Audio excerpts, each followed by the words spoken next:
You're all set, Tracy. Welcome, everybody. This is Tracy Mansour, Marketing for Randstad Sourceright, and welcome to our Talent Navigator Series webinar called Talent Trends, Communities, and Technologies. Today, I'd like to introduce you to my colleague, JoAnne Estrada, and I'm going to give you a little bit of her bio. JoAnne heads up our Global Client Contingent Workforce Solutions Group as part of our Talent Innovation Center. She specifically leads the development and growth of Randstad Sourceright strategies and solutions for services provided through our Managed Services Program, MSP, and other total talent solutions. During her 20-year-plus career, she's played a key role in helping companies maximize their freelance management and human cloud platform technologies, implementing MSP strategies, applying vendor management systems, leading supplier management strategies, and ultimately ensuring effective program implementation, operations, and continuous improvement. JoAnne, like many of you, has held key management and leadership positions across industries on the client side as well, including procurement in the oil and gas industry, strategy and tech leadership for a workforce solutions company, and IT recruitment. So without further ado, I'm going to introduce you to my colleague JoAnne to get things kicked off. And just as a reminder, as I mentioned at the top of the hour, we will take questions, time allowing, at the end through the chat function of the WebEx. So please feel free to have those ready. So JoAnne, I'll let you take it away. Great. Thanks so much, Tracy. Very glad to have this opportunity to provide some details and information around what's happening in the industry today in terms of talent. I think it's definitely undeniable about the impact of technology that it's having to the HR and staffing industry as a whole, and that it's quite substantial. In my 20-year career, I'll go with 20 years and not say how many exactly to age myself, but over the 20-plus years, I guess, in my career, I've not seen such an impact as over the past couple of years. Obviously, historically, we've seen the emergence of VMSs, we've seen the emergence of ATS, et cetera, but in most recent years, there's been a big emergence of video interviewing, chatbots, matching, AI, and then, of course, human cloud platforms. However, a lot of the times we're constantly asked from companies, well, what does this mean to us as an organization? How does this impact us? And how do we incorporate this into our talent strategies? So hopefully that is going to be some of the things that you'll take away from this webinar and start having some of the conversations internally as well as externally about how can you incorporate this in your overall talent strategy. As Tracy had indicated, within Randstad Sourceright, I've been here for about 4 years. My current role is looking at the technologies that are having this impact to HR and staffing, and how, from an MSP perspective, contingent and or perm, how can we evolve our total solutions? And this does include working with our clients to ensure that we are evolving and providing the value that we can as an organization to clients, but also providing them some recommended alternatives when it comes to taking advantage and embracing some of the technologies.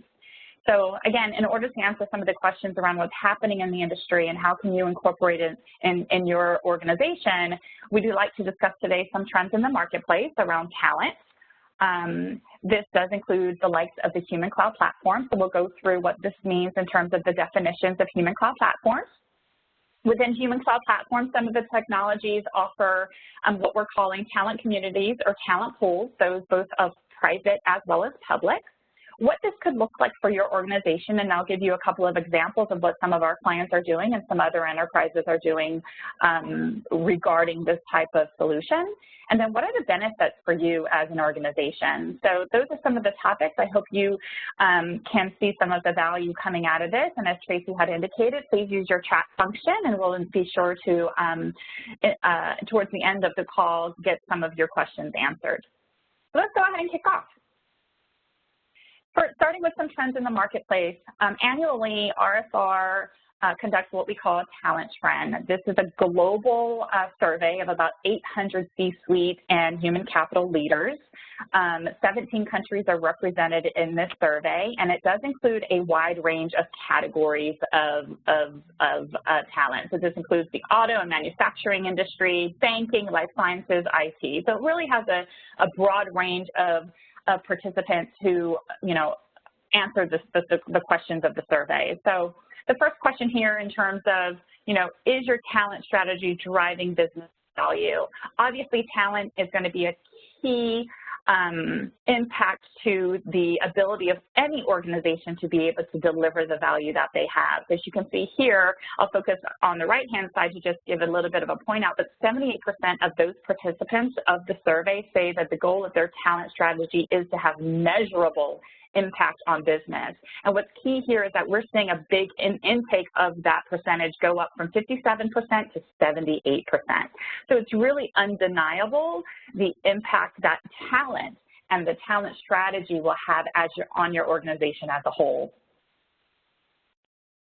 If we look at, what's happening from embracing the holistic approach to talent, as you can see here, many organizations recognize that the right person for any role could be coming as an employee, a contractor, or even a contingent worker. And not only that, but it could really be coming from any place in this world. So this is really an acknowledgement that organizations must take a holistic approach because talent can be in many forms and from many places.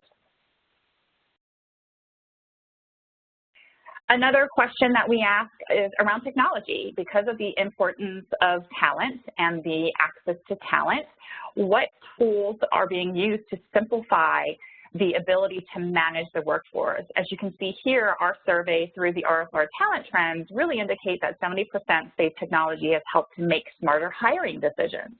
However, I would also call out that another question that we asked indicated that 75% say digitalization of HR will have a significant impact in 2018 of their ability to bring talent into their organization. However, of that 75% saying digitization will have an impact, 47% say it's moving too fast. So some of the questions that, we've been having as an organization is what's causing that 47% to say that it's moving too fast? Is it the inability of organizations to embrace the technology quick enough? Or maybe because it's an unproven impact to an organization. So those are some of the conversations that we're having with our clients. Are you able to provide access to technology that will make it easier for you to manage your workforce? And again, 47% say it's moving too fast. So let's talk about this in terms of the freelance talent. One of the McKinsey studies that we looked at in 2016 was really looking at it from a freelancer perspective. So as you can see here, what is being defined as a freelancers are those who really are looking for multiple clients, the autonomy to be able to select what type of work they want to do, and can be paid by the hour, assignment, or task. And why are people choosing to quote-unquote freelance is basically for these reasons that you see on the slide. The flexibility to choose their own schedule, freedom to choose their own work or assignment, and as well as to be their own boss. And I'm just going to quickly throw some more stats here for you, but as you can see here, of these freelancers, 79% prefer to actually freelance. 65% say it brings a better work-life balance. 59% expect to make more money this way, and 50% won't go back to the traditional job. I think this really indicates that there is a change in the way people are working and the way that people are wanting to make a living. So you should be thinking right now as an enterprise or as an organization, well, what does that mean to us as an organization? Because this is going to continue to grow as we've seen in other studies. For example, right now in the U.S. and EMEA, 20 to 30% of the working population is made up of those independent workers, but it's expected to surpass 40% in the U.S. alone by 2020. I'll quickly go up and show some of the growth that we've seen over the past couple years. Yeah, I'd like to highlight a couple of these bullets even further. The bullet in the second column here that you see, digital platforms create large-scale efficient marketplaces. What that really means is these digital platforms that are empowering organizations to be able to use this type of talent just makes it so easy for an organization to have direct access to the talent that are available from a flexible perspective. So this should really make you start thinking about how are you going to be tapping into this talent as it continues to grow, and this will be extremely critical for organizations. So this is something that you should be really thinking about if you haven't already. Well, that may bring you to the question about how can you do this in terms of tapping into this growing market of independent or freelance type of workforce. And again, I want to reemphasize the definition early around, quote unquote freelancers or independents. It's just those that want to be able to select their own work for, the hours that they want to work for, et cetera. And it's interesting, again, starting off my career back in, 20-plus years ago, if someone would have said that definition to me around someone who just wants the flexibility to go from one assignment to another, I would say, well, that's a contingent worker. So it's quite interesting how this can come full circle, and now we're considering, the emergence and the growth of the flexible workforce, and how are we going to be able to incorporate this as part of our complete talent strategy. So let's look about some of the ways that you'll be able to do this in terms of what's being described as human cloud platforms. SIA describes or defines the human cloud as an emerging set of work models that enable the arrangements for various kinds to be established and completed directly between the workers through a digital or online platform. What we're showing here on this slide is there's many ways or many terms that are being used to describe these types of companies, as well as the type of workers that are being brought into the industry by these platforms. You can see here freelance management systems provide freelancers, human cloud platforms, online marketplaces, on-demand platforms, the gig economy, Uberization of work. That's my favorite one. I think it's used quite often. And these are non-traditional sources that will allow the direct access to this talent from an enterprise directly to talent, but on the flip side, allow talent to have direct access to work offered by enterprises. As you can see here, some of the other descriptors that are being used to describe what's happening in the industry is a disruption. But at the same time, it's an opportunity for enterprises to understand what's happening in the marketplace and to make sure that as part of your talent strategy, you have a way to embrace this and to ensure that you have access to the talents that are now turning towards more of that freelance type of offering.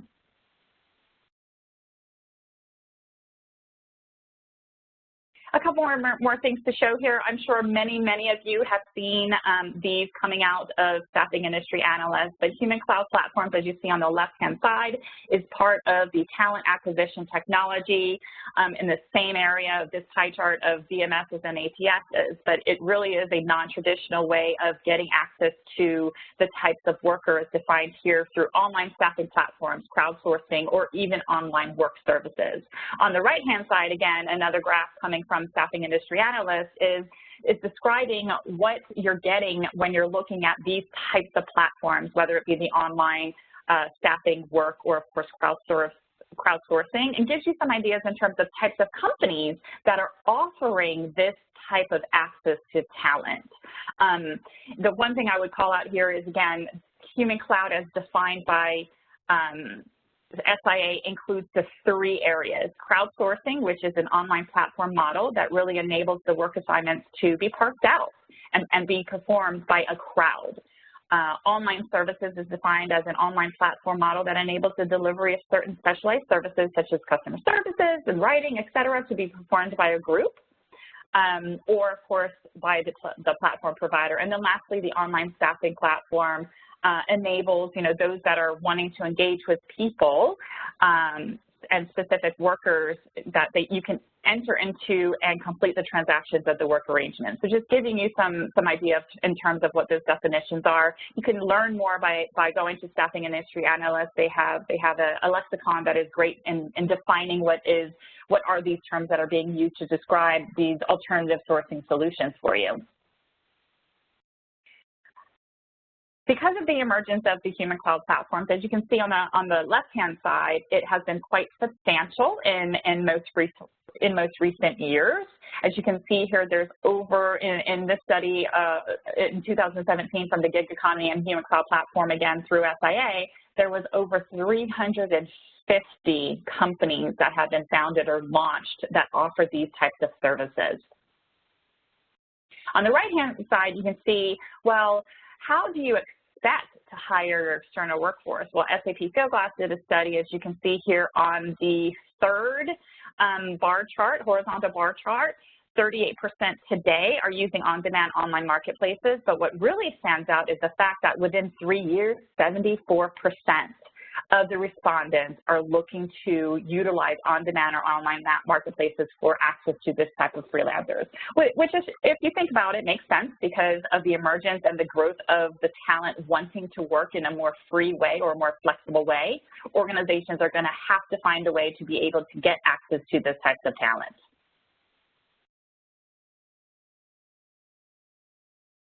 So what does this mean for you as an organization? Again, Human Cloud Platforms is complementing, it could, I guess I would say, complements your existing supply chain that currently offers you talent by offering you a direct access to the flexible talent that are being available to you directly from some of these Human Cloud Platforms, and really allowing you to grow and manage your ability to include the freelance temp and permanent workers. We'll go into this a little bit further as part of your overall talent strategy.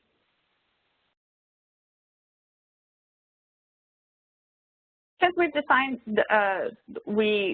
what Human Cloud Platforms, why don't we go ahead and talk about, how you could be considering a technology to bring value to organizations by utilizing what we're calling talent pools.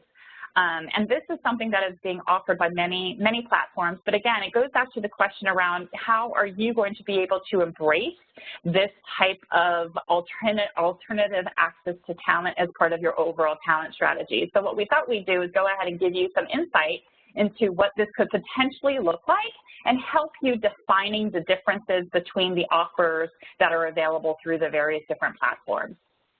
So what this is representing here is there are 3 sections that we'll go ahead and discuss today in terms of the types of talent sources that you can have access to. We will discuss those that are a vetted talent community, meaning they are a source of talent that have gone through some sort of qualification or vetted process, so we'll talk a little bit about that. You have your known talent communities, so those that you as an organization may have gone through the efforts to vet and or qualify historically. You may have the ability to have direct access to that type of talent as well. And then lastly, on the right-hand side, you see talent marketplaces. So these are those, I would say, public marketplaces that have already gone through the efforts of vetting or qualifying some of the talent that you have direct access to as well. So we'll break it down a little further into the 3 different areas to help you understand further what these mean and how you could take advantage of this, as well as give you an idea of some of the platforms that are offering this type of solution. So I like to start right to left, so this is what you're seeing here. Let's talk about what a talent marketplace or a public talent pool means to you. These organizations, the likes of perhaps a TopTool, an Upwork, Catalent, BPG, these are some of the companies that have emerged in the past 6 to 7 years that allow companies such as yourselves to have direct access to talent that they have gone through various different efforts to include as part of their marketplace. Various different companies do things differently. They could offer curated, meaning pre-qualified talent, or they could also offer those uncurated talent. This, again, simply allows an organization to have direct access to talent, as well as talent to have direct access to your positions. These can be the likes of what we consider here in North America, or of course otherwhere, independent contractors, or they could be those that are provided through the marketplace in another way of category of work. The good thing here about all of these platforms is the talent manages their own profile. So when they do such a thing, it's always kept up to date. organizations know what the most recent experience of the talent has been, and this will allow the qualifications to ensure that you're getting the right contractor or independent contractor or flexible talent that meets your needs. Again, some of the organizations that are doing this out there today are the likes of a TopSol from an IT and finance perspective. I know everyone has heard Upwork, ShiftGig from a shift perspective, and those are a handful that I think, you know, are more out there in the marketplace having a very good success. But those are the things that you could consider if you're in a position in which you don't have access and you don't know talent to fit your specific needs. By incorporating a non-traditional marketplace, again, offering you direct access to this talent, it's another means for you to be able to identify talent that could fit your specific needs. So that is what we classify as a talent marketplace or a public talent pool. Now, if we switch over to a known freelancer talent community or a known talent pool, what you can see here is if an organization such as yours has the ability to look at those that have previously worked for you before, so those high-performing talent that are available for redeployment. Obviously, I think there are some rules within each organization that identifies whether or not someone can come back as a contractor or can come back within a certain time period, so you'll want to follow your policies, but perhaps it's someone that has been performing work for you before, highly skilled, highly qualified. Some benefits of that is they know your organization, they know your culture, so there's less time to train individuals in which you have had some sort of relationship with before.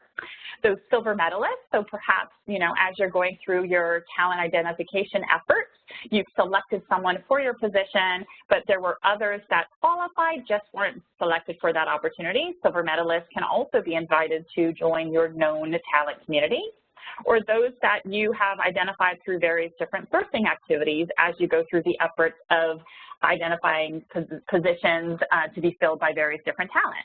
So if we break that down a little further, again, these are your known talent pools. Oftentimes, we qualify these as private talent pools because these are specific to an organization.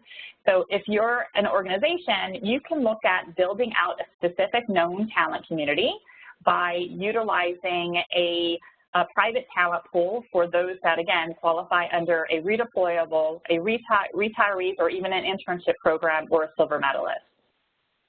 You really should look at these as your top talent because, again, they've been pre-vetted, pre-qualified, and they're a known entity to your organization. You would want to make sure that they are available or you want them to come back and re-engage as a worker. And you should really focus on re-engaging those that should be proactively or actively trying to connect the worker with an assignment. Some of the benefits here are, of course, quicker access to talent that you know are a proven entity. You have the ability to shorten your time to fill. You know that they know your culture. And those are just some of the various different reasons why companies are looking at including private talent pools as part of their alternative sourcing solution. We've indicated a couple examples here, as I mentioned before, silver medalists, retirees, interns, and redeployable resources. We currently have a client today who has done this for their internship program. They have pre-qualifiers. You know, they have to, of course, meet certain qualifications coming from a certain school. They have to have a certain GPA. They need to be studying a certain subject, majoring in a certain subject, and by qualifying that, they've been able to develop an internship program, which when a line manager or an engagement manager is looking for someone to fill a position that comes from an intern, it gives them that immediate access to the internship program. Some examples of the technologies that do this, of course, is Twago, TalentNet, WorkMarket. Those are just some of the platforms that offer this type of solution. If we look at the third one from a talent source perspective, these are perhaps unknown talent to your organization, but they've gone through some vetted processes. So these pools consist of talent who are initially vetted, could go through various different processes to ensure that they qualify for your organization. Most likely they've been attracted by your customer brand. They perhaps could go through and then identify through various different marketing campaigns, but at the same time, they're not necessarily known by your organization. They've not necessarily gone through any full qualification process, so they will still be required to go through a final vetting for all assignments before starting an engagement. You know, the one call out I would say here is you really want to think about your brand. How are you going to be able to attract talent if you're creating a private talent pool just for your organization based upon your brand? So some of the things that we talk with clients around brand is, how strong is your brand? What do people say about working for your company? And when we ask that question around what do people say about working for your company, it can't just be perm, right? Because there are other people who engage in your organization that are not perm. They're on the flexible workforce that have an experience with your organization. So you really want to think about what your brand looks like and how do you incorporate the ability to attract talent by your brand. The other thing, again, here, as you see here, are the marketing campaigns. Do you have an effort in which you can go out and attract talent by having a very streamlined marketing campaign to be able to identify talent and have them come to your brand? A lot of our clients have landing pages that actually allow for people to sign up to a talent pool. We're going to talk a little bit about what types of activities this requires to be done by managing an unknown talent pool that requires certain vetting activities. But a lot of our clients, again, have a landing page that allows for people to be joined up to a talent community to have the same benefits as we discussed before. Clients have quick access to talent. Talent has quick access to positions. This has been seen by many organizations to be very successful, to be able to identify between 20 and 40% of their talent to be identified through these non-traditional talent pools, whether it's the vetted talent community, the known talent pool, or of course coming from those marketplaces.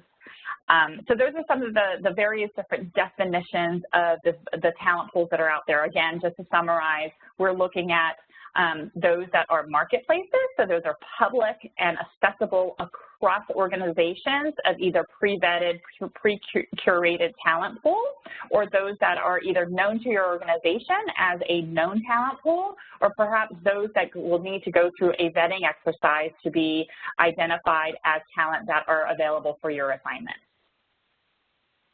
So enough with the definitions. Let's see about how can you as an organization potentially leverage some of these alternative channels.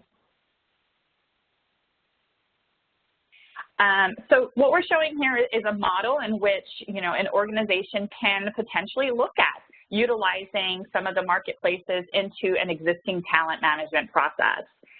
So as you can see here, there's various different ways where you can define how you are structuring your sourcing strategy for the type of talent that you're looking for.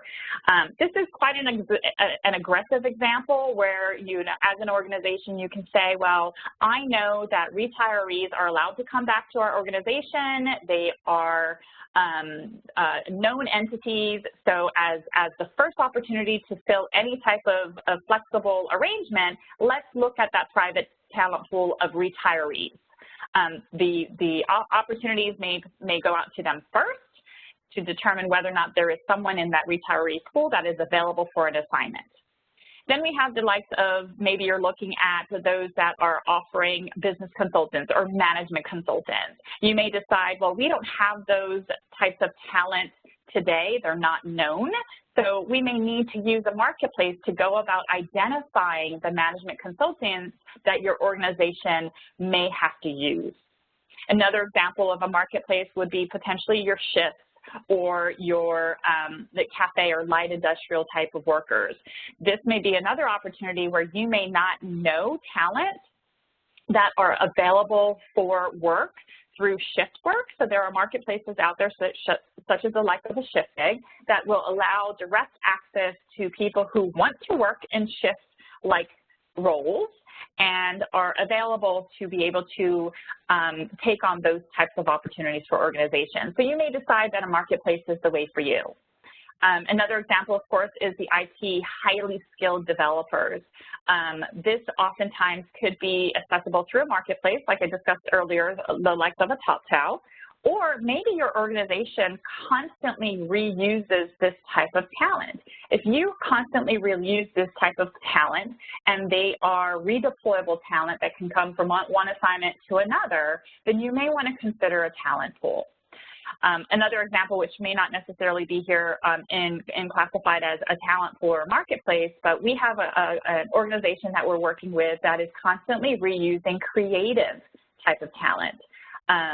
Writers, photographers, and by incorporating these types of talent in a private talent pool, it allows quick access to know whether or not this talent is available for assignments and allow the talent to know when an assignment is available. So that's another example of where one of our clients is looking at, well, we should consider a talent pool so that we can, get the benefits of enabling everything to be managed through a platform versus the traditional way of, hey, I need someone, I'm going to pick up the phone and call to see if he's available.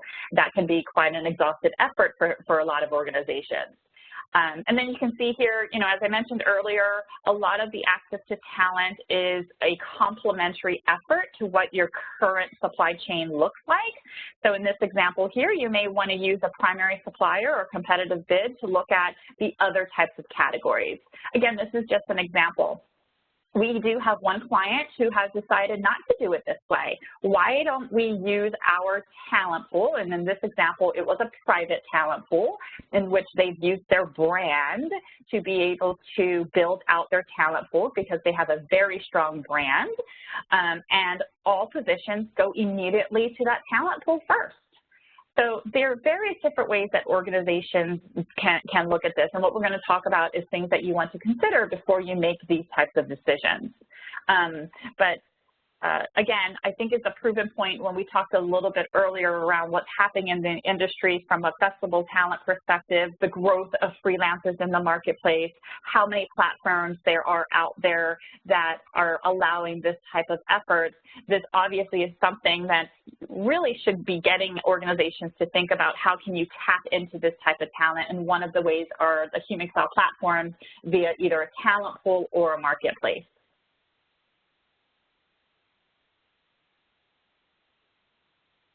Now, as wonderful as technology is making our lives, obviously there's still some element of human touch, as I referred to earlier, that may be required to manage some of the talent pools that you are considering. I'll briefly walk through what this is representing, but from a human perspective, obviously, the human element allows for personalization as well as empathy. So when we look at how we can collaborate from a technology perspective as a human and a human element perspective, that's what's represented here. Identifying talent, do you have marketing efforts? Maybe you have an already known talent pool, or perhaps you need sourcing efforts for the scarce type of talent that your organization uses.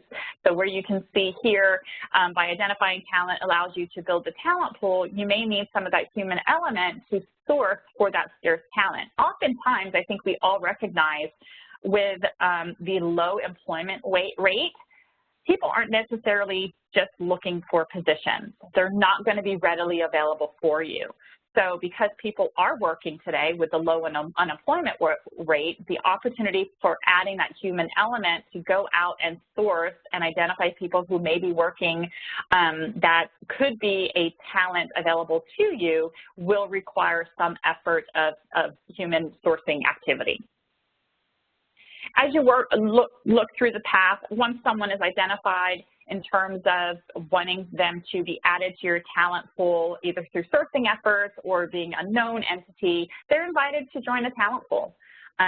Many of our companies that we work with have marketing efforts where, you know, in that invitation to join a talent pool, we include, you know, what's in it for you, Mr. Talent? Why would you want to join this talent pool? What benefits are you going to achieve out of being part of this talent pool for company X? So they're invited to join a talent pool. We continuously look at, you know, the type of marketing efforts that are required. Once someone gets an invitation, there's no guarantee that they're going to want to join your talent pool. So what additional marketing efforts are there to encourage some of the talent that you want to join the talent pool to actually join your talent pool? So what are those marketing efforts that an organization can provide to you? Then it goes down and a talent will actually join and create a profile. As I mentioned earlier, a lot of these platforms, or the majority I should say, allow the talent to self-manage their profile. That means that it's always up to date. If you're an organization that's using the talent pool, you can see what their most recent experience is, and it's real time. So by allowing the talent to manage their own profile, it again allows for the ability to have up-to-date recent information available to organizations. Another offer by a human touch element is that curation and qualification. There are many platforms out there that do the matching, that does the curation and qualification. There's many platforms out there that will actually tell you the percentage of match that each person that is included in your talent pool has against what you're looking for. However, there are some things that could be done from a curation and qualification perspective, because oftentimes people may not necessarily respond to emails they receive or text messages they receive based on the platform's abilities. So by having that human touch identify, hey, Mr. Talent, you may not have seen, but you're a perfect match for position A. So that curation and qualification is an element of human touch that allows for ensuring that the talent is receiving those positions that are truly curated and qualified for those positions. As organizations or start to send out the jobs, the talent will receive the jobs. They'll determine whether or not, you know, they're interested in the position, and they'll submit themselves to jobs. Or an organization many times can search on these platforms. We never want a talent pool to be stale, so many organizations such as ours offering those nurturing efforts. Hey, Mr. Talent, are you aware of some of the benefits that you can have as a, you know, flexible labor to this organization? So many different nurturing efforts is allowed by some of that human element. Once someone is submitted to a job, there's that ongoing relationship, right? Once someone goes to a job, they don't want to be forgotten about. So that ongoing relationship it allows for, again, that personalization that is offered through that human element. And that continuation of the ongoing relationship, because obviously a flexible labor, once they're off assignment, they're going to be available for another assignment. So something that you want to ensure is incorporated in your process if you're considering talent pools, the amount of human touch that may actually absolutely be required. And don't get me wrong, obviously a lot of automation allows to enable and empower or even facilitate the process. But, you know, there's still that human touch that allows for that personalization that a lot of people we're still in the people business. We can't forget that. We're definitely still in the people business. So you may be asking yourself, well, that's great. I get how that talent pool works and the efforts that you have to go through to build a talent pool. But what about once we have one, and if I have a VMS, right? A lot of the VMSs, in fact, the major ones, the likes of a Beeline and, of course, Fieldglass, allow for an integration with these human talent platforms. There is awareness by the VMSs that this is an emerging technology that is allowing direct access to talent. As I mentioned before, Fieldglass did that study.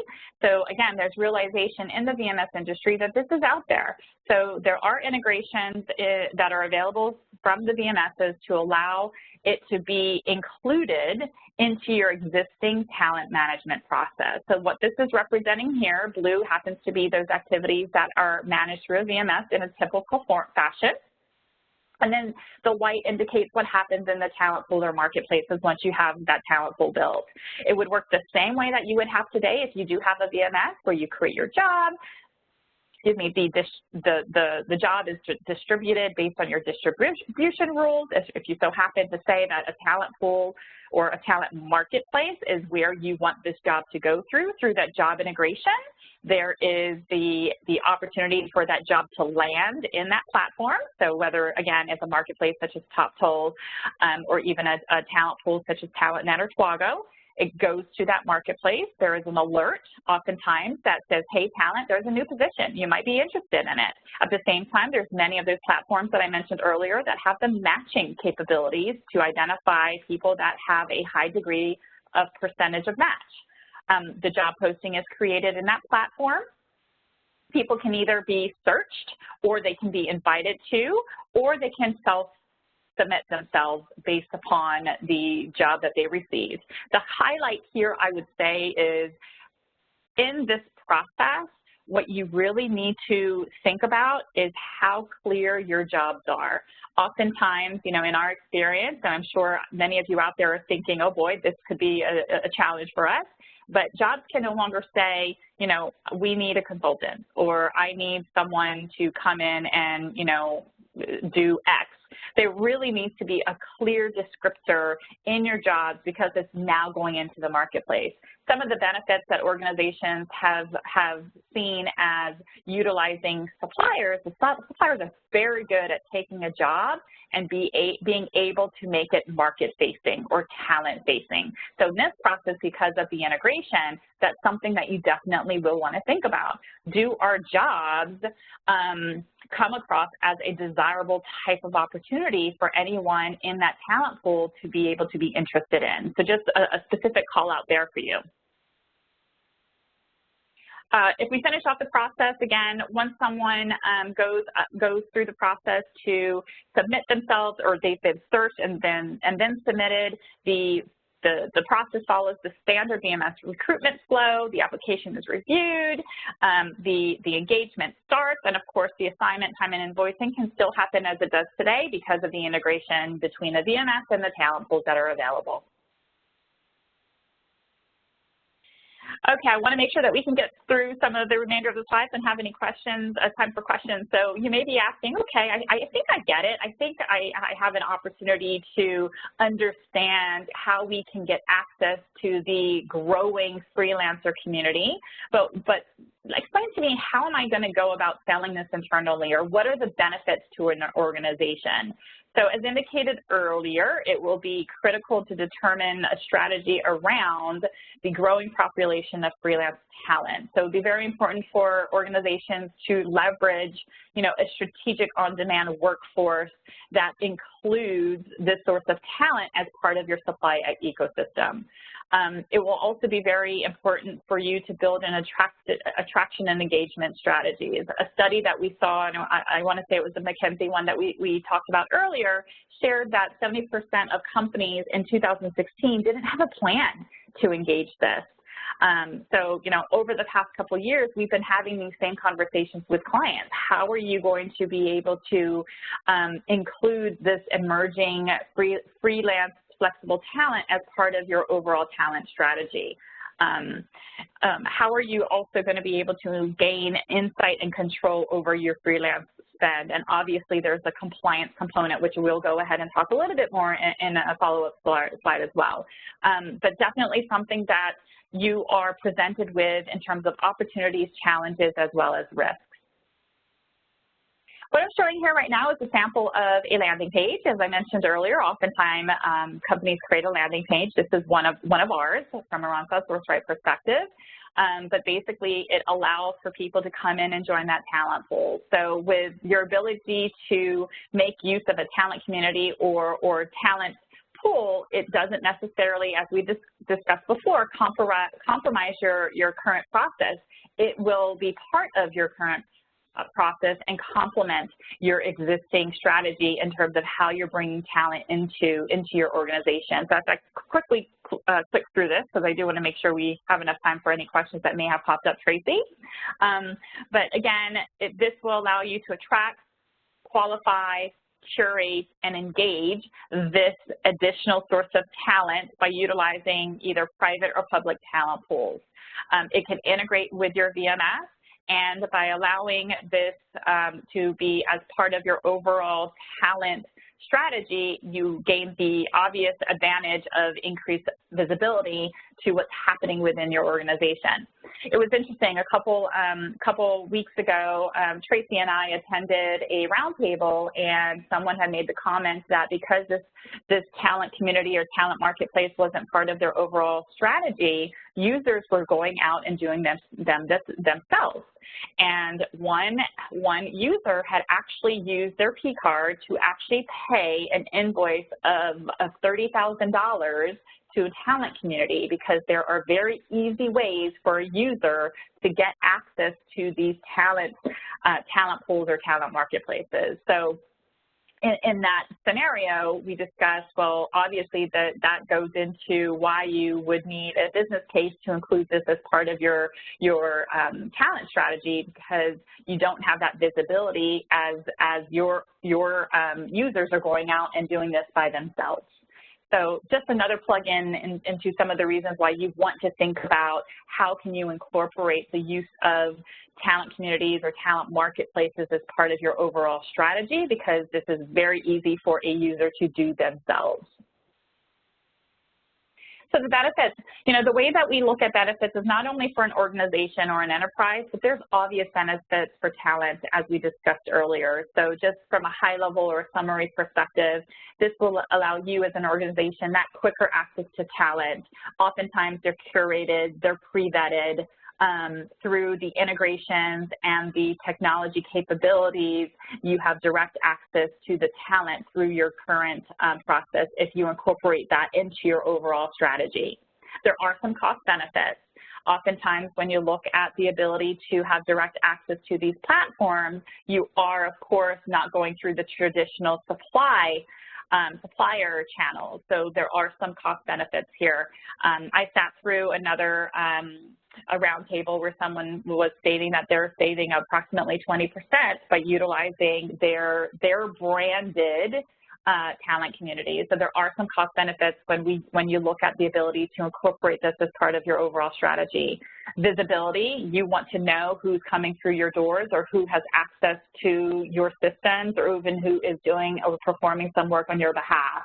So this will allow the visibility by incorporating it into your current talent strategy. And the ability to be able to take advantage of this increasing agile workforce. I cannot stress enough how this is going to be impacting us in the next few years because of the growth of the agile workforce. From a talent perspective, again, this allows the flexibility in the work arrangements. People can make the decision in terms of the work arrangement, who they want to work for, what type of assignment that they want to work for. Allow for quicker access to opportunities. They can choose where to engage for work with, and they also view this as a potential increased income as either a full-time way of work or also supplemental way of work.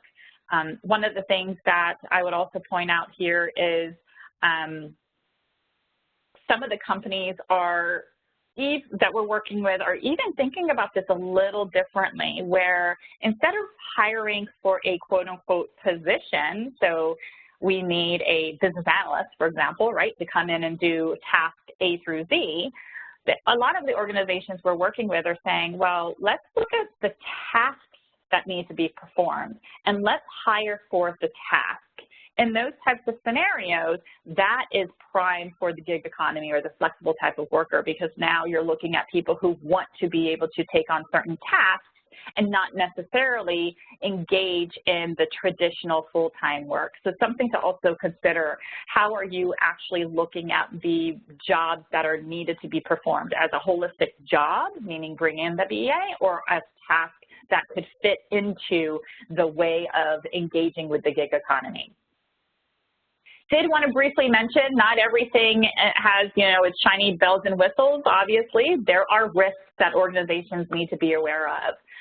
We mentioned earlier in one of the studies that this is more a global way of working, and a lot of the organizations from a marketplace perspective or even a talent pool perspective does allow for the global workforce.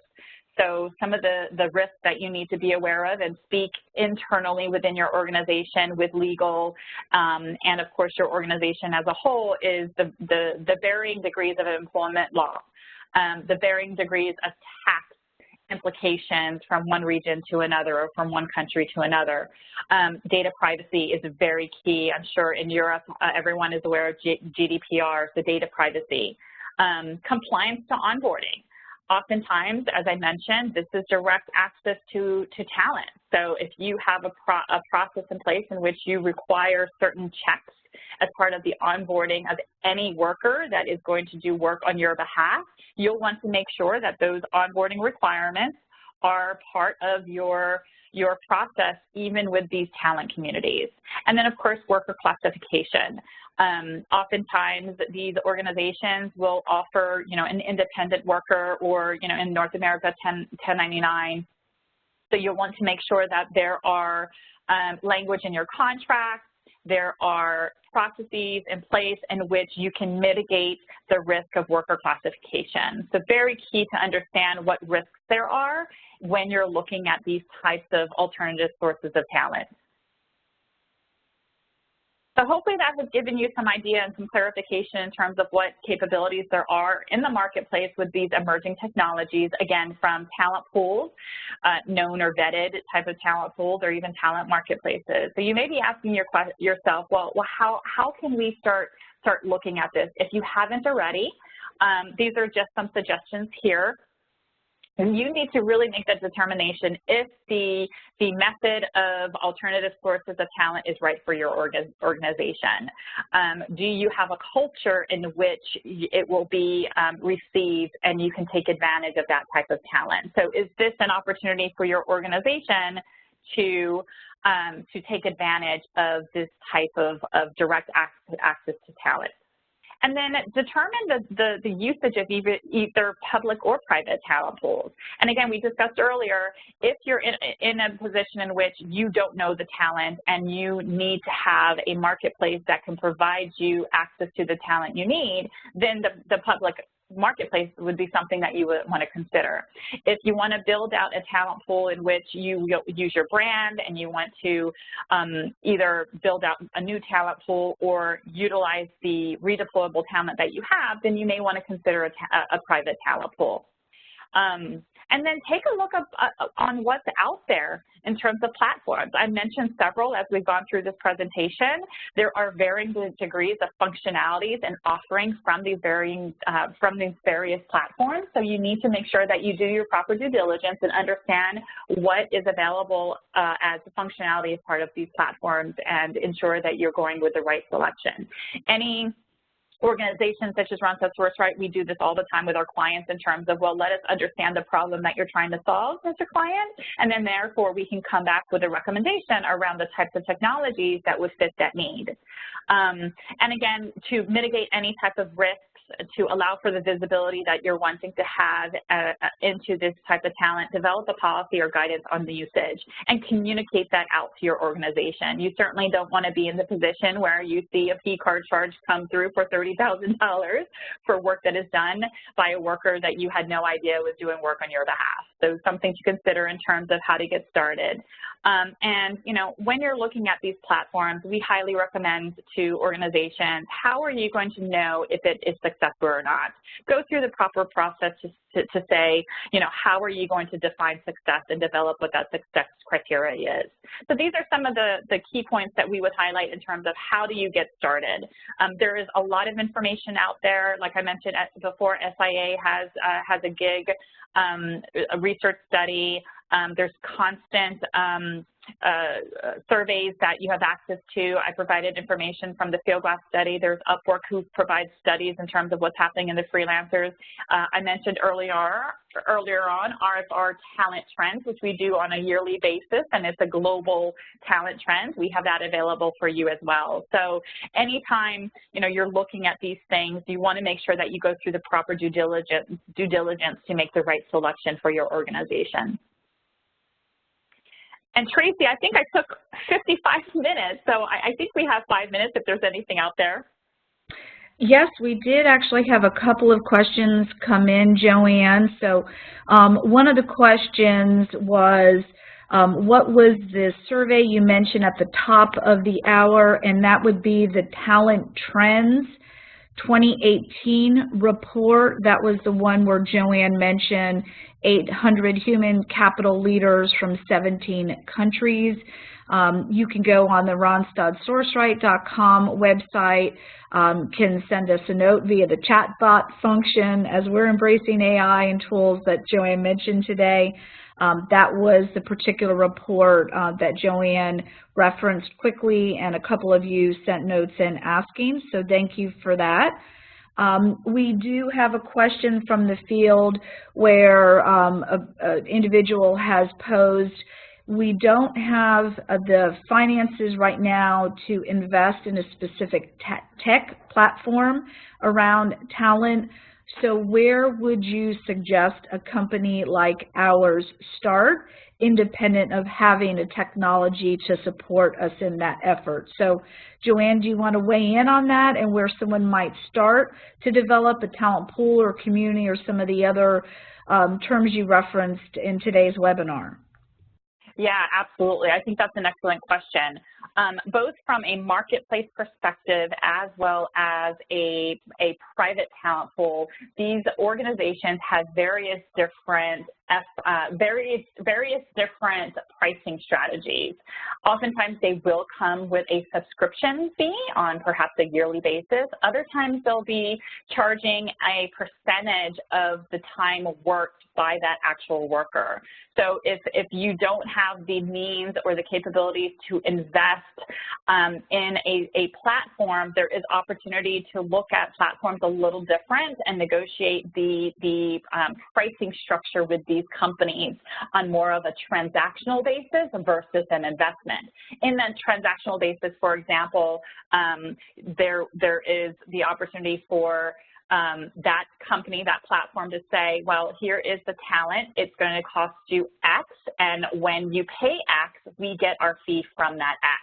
So there are opportunities to take advantage of these platforms by not making a large investment.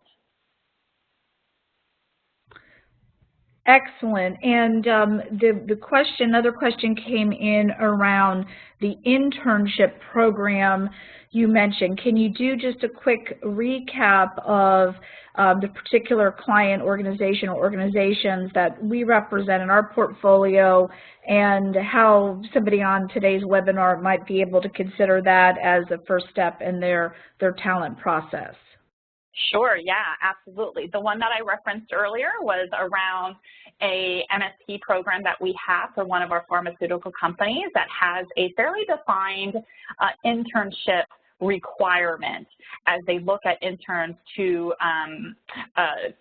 take on roles within their organization. In that example, we were able to take on their requirements. As I mentioned before, you have to be going to a specific school, you need to be majoring in a specific subject, you need to have a 3.0, and we were able to build out the qualifiers to be able to work with the colleges and the universities to say, if you're interested to intern at this organization, here is where you would sign up for this internship program.